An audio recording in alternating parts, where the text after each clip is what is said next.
Yes, good morning everyone.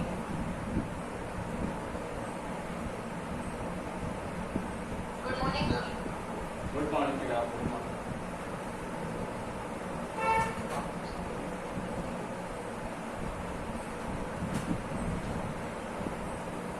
अपना chapter चला था मूविंग चार्ज एंड मैग्नेटिज्म।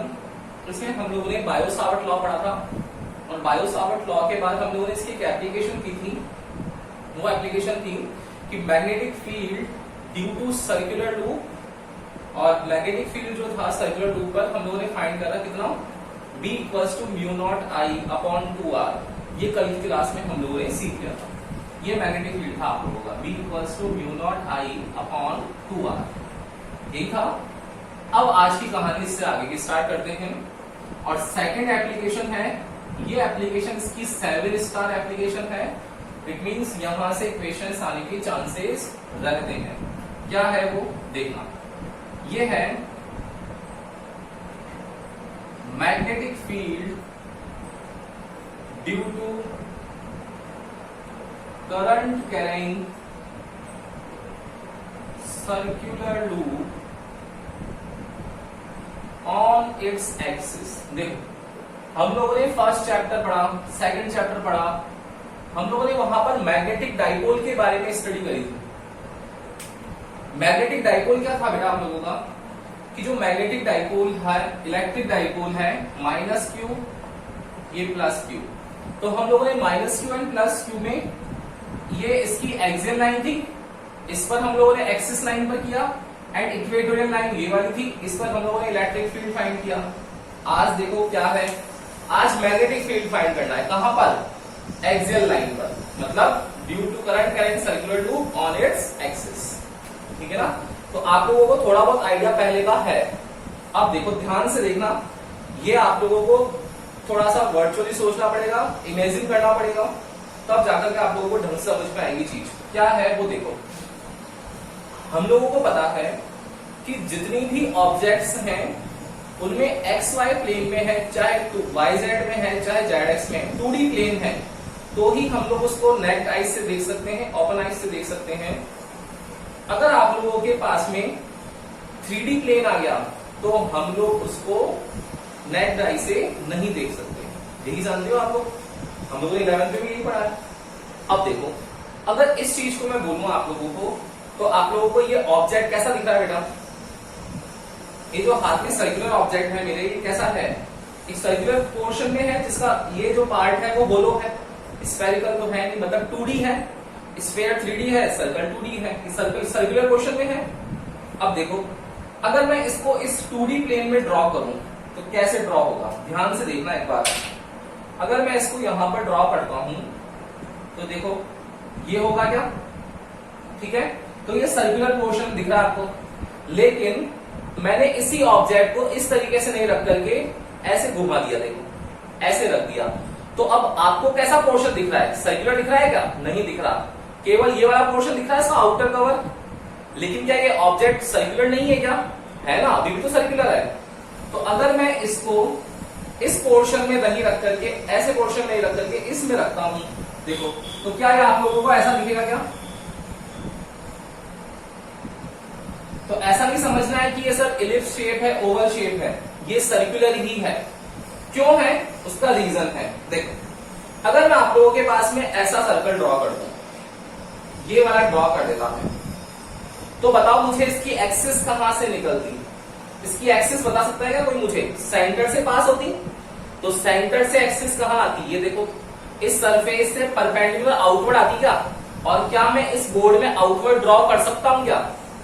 नहीं कर सकता ना। तो मुझे एक्सिस तो बनानी है, तो मैं क्यों इस पोजीशन को क्यों ना ऐसे रख दूं, ऐसे रख दूं, तो देखो इसकी एक्सिस अभी भी सेंटर से पास हो रही है। तो देखो मैंने क्या करा, ऐसा रखते ही एक्सिस आ गई इसकी। आ रहा है, समझ में आ रहा है? बोलो आ रही ना चीज समझ में, जो कहना चाह रहा हूं मैं आप लोगों को, कि उसकी एक्सिस अगर ऐसा अगर मैं रखता इस ऑब्जेक्ट को, तो इसकी जो सेंटर से पास होने वाली एक्सिस है वो परपेंडिकुलर आउटवर्ड और परपेंडिकुलर इनवर्ड होती, जो मेरे लिए पॉसिबल नहीं है ड्रॉ करना। अरे हम लोग को एक्स वाई जेड एक्सिस में भी एक्स वाई और जेड हमको पता है, कि एक्स वाई जेड में 90 डिग्री एंगल है तीनों में, लेकिन हम तो एक्स और वाई के लॉन्ग ये एंगल के 90 डिग्री बोल सकते हो क्या आप लोग? देखने में तो नहीं लगता है, लेकिन हम लोग इमेजिन करके चलते हैं कि जेड एक्सिस जो है हमारी परपेंडिकुलर है। क्यों? क्योंकि हम लोगों को मानना है वो, समझ रहे हो?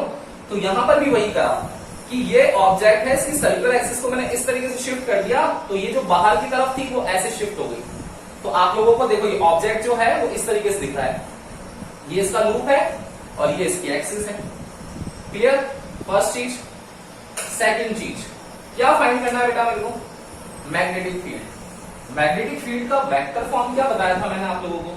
देखो आंख और कान खोल के बैठना आज भाई, थोड़ा सा डेरिवेशन टफ है, ढंग से समझोगे तो समझ में आएगा, अगर थोड़ा सा आलस कर दिया तो वाह बैठे रहना। देखो मैग्नेटिक फील्ड क्या है? डीबी इक्वल्स टू हम लोगों ने डेरिवेशन लिखा था के I dl cross R over R cube. क्या ये लिखा था क्या हम लोगों ने? इसका मतलब अंडरस्टूड है हमारे लिए कि जो डीएल और आर की डायरेक्शन होगी उसका क्रॉस प्रोडक्ट हमारे पास मैग्नेटिक फील्ड की डायरेक्शन को रिप्रेजेंट करेगा। यस और नो? है क्या ऐसा? देखना, तो अगर मैं यहां पर सर्कुलर लूप पर लेंथ ले लूं डीएल और उसकी डिस्टेंस ले लूं आर, तो क्या होगा? देखना, मैंने सर्कुलर लूप पर ये डीएल डिस्टेंस ले ली, ये ले ली डीएल डिस्टेंस, दोनों तरफ ले ली, ये डीएल है ये भी डीएल है, ऐसे डीएल डीएल करके पूरा लूप बन जाएगा। कल वाला डेरिवेशन याद ना, डीएल डीएल डीएल और टोटल 2 पाई आर लिख दिया था मैंने उस जगह। क्या करेंगे? इसकी रेडियस ले लेंगे, लेट सपोज ये रेडियस है ए, ये ए। तो मैग्नेटिक फील्ड का फॉर्मूला बायो सावर्ट लॉ में क्या लगता है? कल बताया था कि एक सर्कुलर लूप है, उसमें डीएल ले लो और उस डीएल से पॉइंट होगा पी, उसकी डिस्टेंस होगी आर, तो डीएल और आर की भी डिस्टेंस होनी चाहिए। तो देखो ये डीएल ले लिया, ये पॉइंट पी, ये डीएल ले लिया, ये पॉइंट पी, उसको ज्वाइन करने वाली लाइन होनी चाहिए आर। क्या ये लाइन ज्वाइन कर रही है क्या इसको? ये देखो ये लाइन ज्वाइन कर रही है, ये थीटा एंगल पे है लाइन, ये देखो, तो ये आर हो गया, सेम ये भी आर हो गया। मान लिया हम लोगों ने कि O से जो P है वो x डिस्टेंस पर है, तो बताओ बेटा इस R की वैल्यू क्या हुई? ये अगर 90 डिग्री है तो हाइपोटेनस हो गया, तो हाइपोटेनस क्या होगा? Perpendicular square plus base square under A square plus X square आना चाहिए। सेम इस R की वैल्यू भी यही होगी। ये समझ में आया क्या? पहले तो ये बताओ, ये समझ में आ गया सबको? यस और नो? बोलो भाई, आ गया सबको समझ में? देखो अब डायरेक्शन निकालनी है डीएल और आर की। देखना बेटा, अगर ये आपके पास में एक सर्कुलर लूप है, ध्यान से देखो ये सर्कुलर है, अगर मैंने यहां पर डीएल ले लिया, ये डीएल ले लिया, ये पोर्शन और ये पोर्शन दिख रहा होगा आपको क्लियर। इन दोनों पोर्शन में अगर मैं डीएल की डायरेक्शन लूं तो डीएल क्या होता है? परपेंडिकुलर होता है, तो परपेंडिकुलर होता है तो डीएल यहां का परपेंडिकुलर क्या होगा बेटा? ये होगा या नहीं होगा? इस वाले का परपेंडिकुलर क्या होगा? ये होगा या नहीं होगा? मतलब इस वाले का डीएल जो आ रहा है वो डीएल मेरा कौन सी डायरेक्शन में आ रहा है? ये डीएल वाला मेरा कौन सा आ रहा है? जे कैप, ऊपर वाला प्लस जे, नीचे वाला माइनस जे, तो प्लस माइनस जे कैप में है डीएल मेरा। यस और नो? है ना? डीएल ऊपर है, और अगर मैं इसको, इस पॉइंट को मैंने ऐसे रख रखा है, डीएल मेरा ऊपर है, ध्यान से देखना, ये डीएल मेरा ऊपर हो गया, ये डीएल ऊपर है। क्लियर? पॉइंट कहां है? इसको मैं ऐसे घुमा लूं, देखो मैंने ऐसे घुमा लिया, तो ऐसे घुमाते ये डीएल तो अभी भी ऊपर ही रहेगा, लेकिन एक्सिस पॉइंट कहां है? ये देखो एक्सिस पॉइंट ये रहा, तो इस एक्सिस पॉइंट के अलोंग अगर मैं इसको मानूं तो क्या मेरा ये आर ज्वाइन कर रहा है? नहीं कर रहा है? कर रहा है ना? मतलब अगर मैं इस सर्कुलर लूप को हटा लूं तो मेरी डीएल और आर की डायरेक्शन कैसी आ गई? डीएल तो ये आ गया, और उस सर्कुलर लूप से जो ज्वाइन कर रहा है वो ये आ गया। आ गया? इस तरीके से आया? ठीक है। अब देखो हम लोग बोल रहे हैं कि ये जो ए है ना, ये ए जो है वो बहुत स्मॉल है, सर्कुलर लूप जो है स्मॉल है, तो बताओ ये आर क्या नियरली इक्वल होगा क्या एक्स के? यस और नो? इतना सा बता दो मुझे, होगा ना? कि अगर ये सर्कुलर लूप होगा तो ये जो आर है वो उसके बहुत क्लोज होगा, क्लोज होगा तो मतलब ये आर और ये एक्स सेम होंगे, तो क्या मैं इसको आई कैप डायरेक्शन ले सकता हूं आर को? तो देखना ये डीएल और आर की डायरेक्शन क्या हो जाएगी बेटा, dl हो गया मेरा j कैप और मेरा जो r है वो हो गया मेरा i कैप। अब dl और r की डायरेक्शन होगी मैग्नेटिक फील्ड की, तो क्या हो जाएगी dl क्रॉस r, सोचो ये dl क्रॉस r, तो dl क्रॉस r क्या आएगा, j cap cross i cap, और j क्रॉस i कितना होता है, k cap with minus sign, क्योंकि उल्टा है माइनस के। इट मींस मेरा पॉइंट P पर जो मैग्नेटिक फील्ड आएगा वो मैग्नेटिक फील्ड किस में आएगा, माइनस k कैप में। और माइनस k कैप को कैसे ड्रॉ करते हैं, ये i कैप, j कैप और ये k कैप, माइनस है मतलब माइनस कहां जाएगा, अंदर की तरफ, माइनस k कैप। तो मैग्नेटिक फील्ड इस पॉइंट पर कैसा आएगा, मैग्नेटिक फील्ड, ये देखो ये आ गया मैग्नेटिक फील्ड, आ गया, समझ में आया, ठीक है। सेम इसकी वजह से निकालेंगे, तो ये भी क्या है, माइनस जे कैप क्रॉस आई कैप, माइनस जे और आई कैसा आ जाएगा, के हो जाएगा। उस टाइम पर इस मैग्नेटिक फील्ड के अलॉन्ग क्या आ जाएगा, डीबी, ये dB2 आ गया, ठीक है। अब देखना मैग्नेटिक फील्ड की डायरेक्शन निकाल ली हम लोगों ने।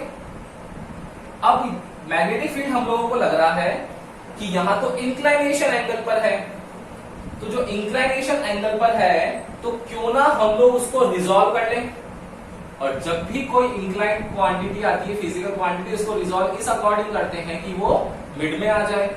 इस dB1 को रिजॉल्व करेंगे, तो कैसे करेंगे बेटा dB1 को रिजॉल्व, एक कंपोनेंट ये होगा, एक कंपोनेंट ये होगा, आ गया मिड में।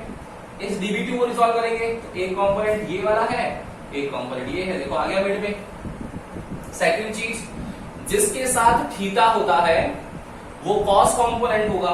अब थीटा फाइंड करना है, ध्यान से देखना, क्या इस dl cross r a cross b का परपेंडिकुलर होता है क्या, db होता है ना, भाई क्रॉस प्रोडक्ट में क्या होता है, a क्रॉस b, मतलब a b sin theta n cap, मतलब जो dl क्रॉस r का परपेंडिकुलर है वही तो db है, dl क्रॉस r का जो परपेंडिकुलर है वही तो db की डायरेक्शन है, यही तो db की डायरेक्शन है। तो ये db जो है परपेंडिकुलर है किसके, इस dl एक्सिस के जो ऊपर की तरफ जा रही है, और ये r एक्सिस जो इस तरफ आ रही है इसके परपेंडिकुलर हो गया। मतलब db1 की जो इस लाइन से, r वाली लाइन से जो एंगल है वो 90 डिग्री पर है, क्लियर। सेकंड चीज, ये परपेंडिकुलर वेक्टर है तो ये एंगल भी कितना है, 90 डिग्री है।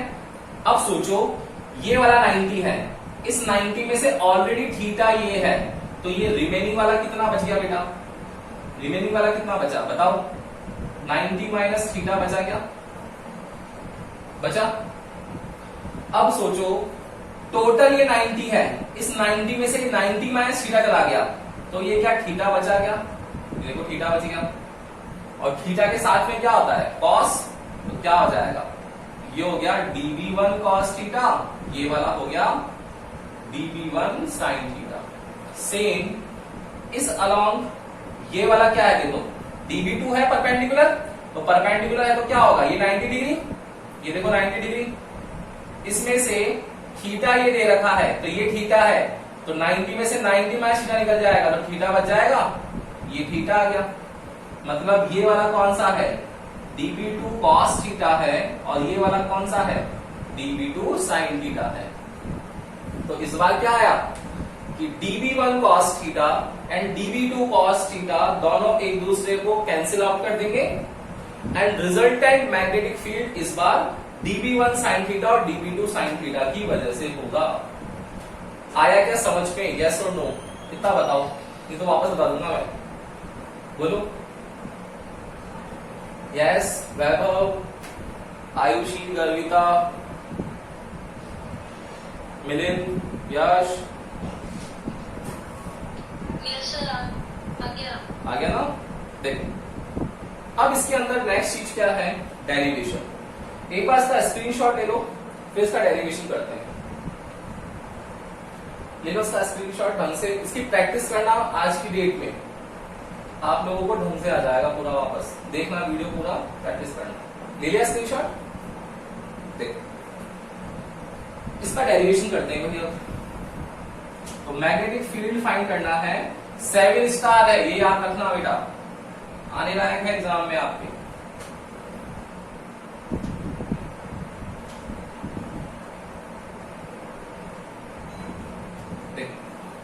क्या होगा, मैग्नेटिक फील्ड फाइंड करते हैं। Therefore, magnetic field due to loop on its axis is dB equals to Ki dl sin theta upon r square। dB जो है वो परपेंडिकुलर है because dB is in perpendicular direction,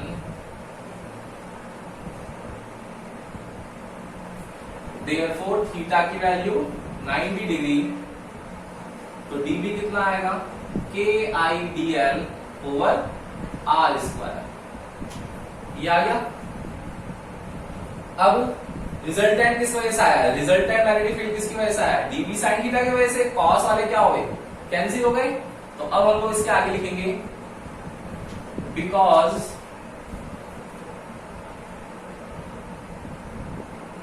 resultant magnetic field, cos वाले cancel, sign वाले की वजह से resultant magnetic field B जो आएगा वो क्या आएगा, close integration of dB sine theta की वजह से आएगा।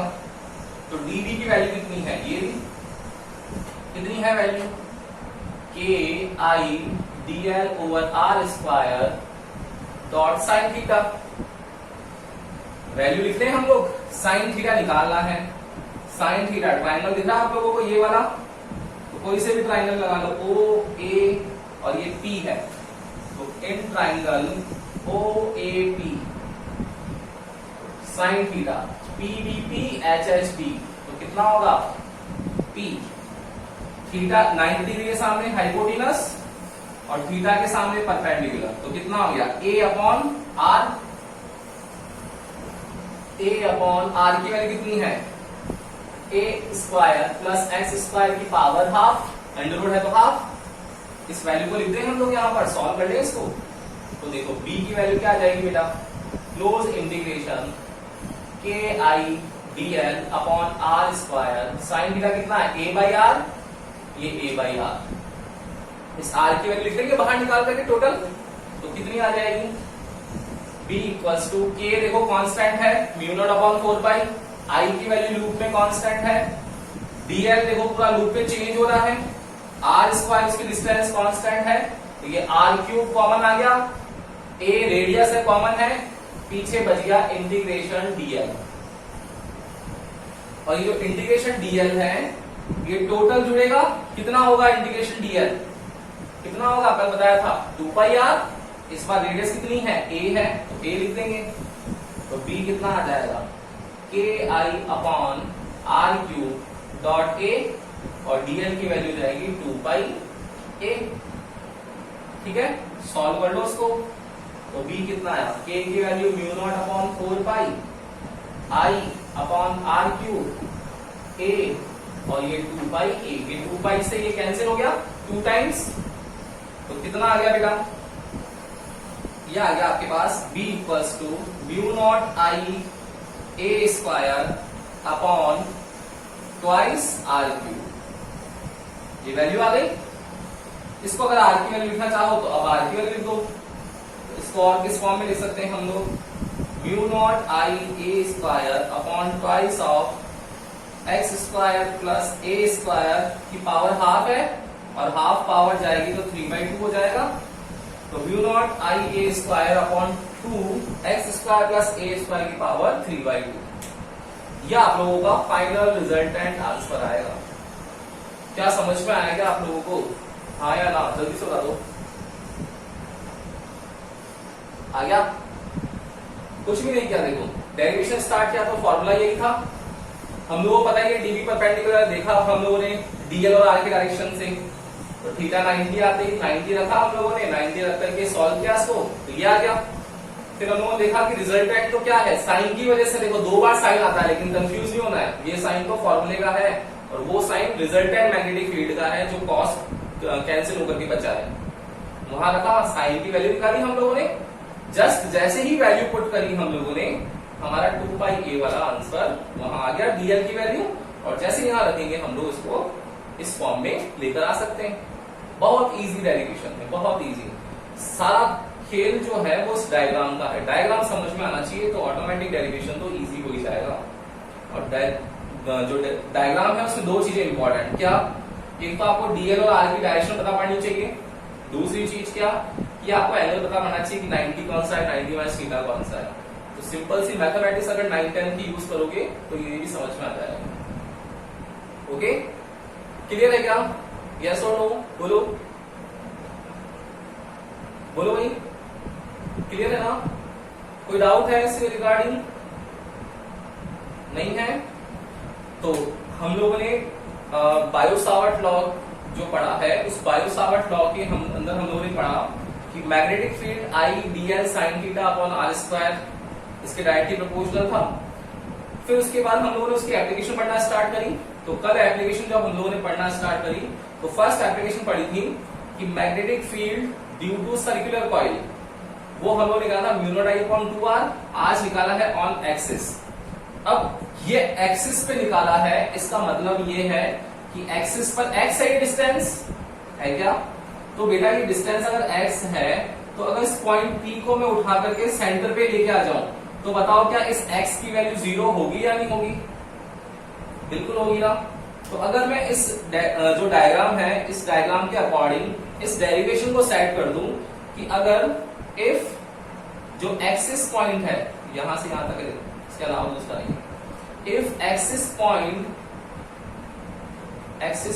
P is present on its centre पे आते ही क्या होगा? x की वैल्यू 0। अब देखो इसमें x की वैल्यू 0 होती है, क्या हो जाएगा? B equals to mu not I a square upon 2 a square की पावर 3/2 है। देखो 2 से 2 कैंसिल हो गया, कितना बचा? a क्यूब बचा, mu naught I a square upon 2a cube, a square से कट गया तो देखो कितना बचा? Mu naught I upon 2a। कल क्या था? Mu naught I upon 2r था क्या?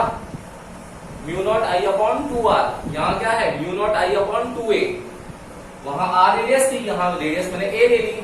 देखो तो ये स्टैंडर्ड आपके पास एक्सप्रेशन है, mu naught I a square upon 2x square plus a square की पावर 3/2। इसके अंदर अगर हम लोग इसकी एक्सिस पॉइंट को अगर 0 कर लें, x की वैल्यू 0 कर लें तो ऑटोमेटिक आपके पास magnetic field B equals to mu not I upon 2a का आंसर आ जाएगा, कोई भी दिक्कत नहीं होगी। क्लियर है? तो इसके आगे हम लोग मैग्नेटिक फील्ड फाइंड कर लिया, इसके आगे हम लोग मैग्नेटिक फोर्स फाइंड करेंगे। बड़ा टॉपिक है, कल से स्टार्ट करते हैं इस टॉपिक को हम लोग, आज कवर होगा भी नहीं। तो ये जो पढ़ा है आज एक डेरिवेशन 7 स्टार डेरिवेशन, ढंग से एक बार प्रिपेयर करना इसको बेटा, एग्जाम में आने के चांसेस हैं, क्योंकि ये जो आने वाला वीक है इसमें मैं आप लोगों के टेस्ट रखने वाला हूं। तो याद रखना चैप्टर नंबर 2nd 3rd ये प्रिपेयर करके रखा, दोनों चैप्टर्स के टेस्ट होने वाले हैं आप लोगों के आने वाले वीक में, और जो रहेगा एब्सेंट वो पूरी वीक एब्सेंट है, ठीक है ना? तो थोड़ा ढंग से पढ़ा करो, जहां भी दिक्कत आए पूछ लिया करो। ओके, इसके आगे हम लोग नेक्स्ट क्लास में करेंगे। क्लियर? Good day.